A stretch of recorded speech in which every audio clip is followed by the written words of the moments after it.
Hey guys, what's happening? Aaron here. So, we come to the next review of Year 5. It's kind of a simple game. It's an arcade game. Talking about the Simpsons arcade game, of course. It's a pretty fun game. I remember playing it a lot growing up. We had one actually in town at the local bowling alley that I used to go play a lot during the weekends, like on Saturday when I didn't have school and stuff. So it was a lot of fun playing it back as a kid growing up. So here it is. It's going to be a short review because it is an arcade game, so there isn't a whole lot to talk about, but it's still a fun game nonetheless. So hope you enjoy my shit.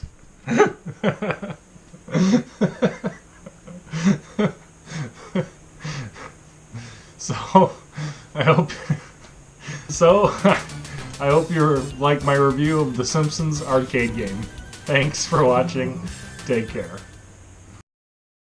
Ah, the good old 90s. A time of great music, great TV shows, and great video games. The arcade scene was still alive and quite a powerhouse, at least to the latter half of the decade.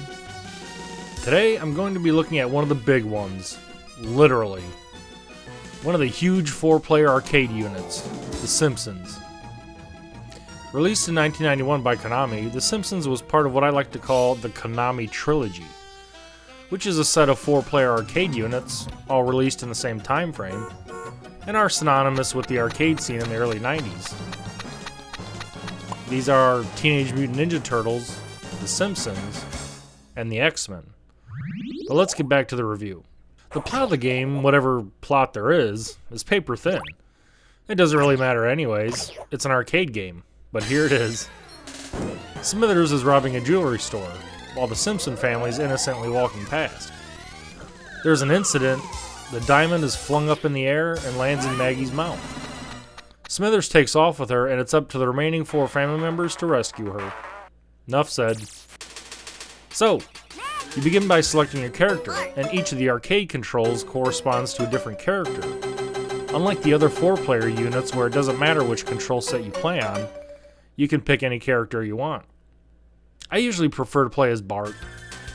So you drop a quarter and off we go. The game is divided up into several stages, each one representing a different environment from the Simpsons world. You begin in downtown and fight the usual generic enemies. You have an attack and a jump button, and when pressed together yield a special attack. Yeah, pretty much the same central setup as the rest of Konami's arcade games. Scattered about the levels, you'll also find random foods that can restore energy, as well as environmental items like flower pots and street signs that can be used as offensive projectiles. It's hilarious when you hit a tree to get some life fruit, then you keep hitting it till the guy pops out with a sign that says, "All gone, beat it." So you run around killing enemies, trying not to get your ass kicked. At the end of each stage is a boss. Simple enough. My favorite is probably the giant Krusty balloon at the end of stage 2. I could never figure out some of the other bosses in the game, as I didn't recognize them from the show, like this drunk asshole in Moe's Tavern. Turns out they're just generic bosses. I also never understood the bowling ball boss. It really doesn't fit into the game, and it's just weird. Like the people at Konami ran out of boss ideas and thought, well, let's just use a bowling ball. Makes sense. Other random characters from the show appear in the backgrounds of stages as well. If you are playing with more than one person, you can also team up for a super attack, as shown in the demo at the beginning. There's also a few times the fourth wall is broken where whatever character you're playing as speaks directly to you, the player.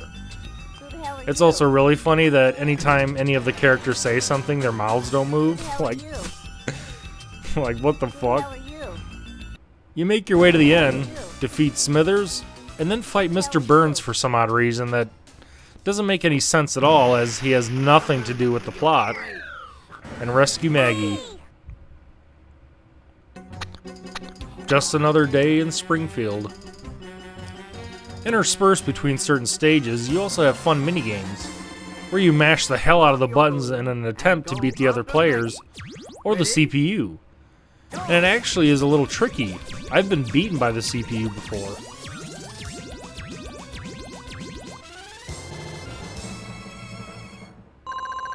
Most of the enemies are designed well and look like they come from the cartoon. My favorite is probably the little Bart devils that fly around. Music and sound effects is pretty standard for the time, and it being an arcade game. It's nice though that they were able to get licenses for the actual music from the show. Overall, The Simpsons is a great arcade classic from the early 90s. It's fun, has great animations, music, sound effects, and it almost never gets boring. Strangely, it was never ported to any home system of the time, minus MS-DOS.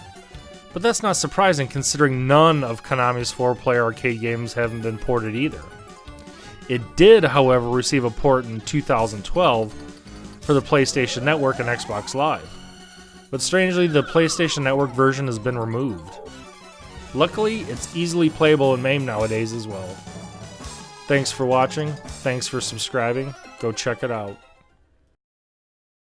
Is it just me, or does anyone else remember the attract mode, endlessly looping, driving you nuts as a kid? The Simpsons. Ugh! At my local bowling alley? Drove me fucking nuts.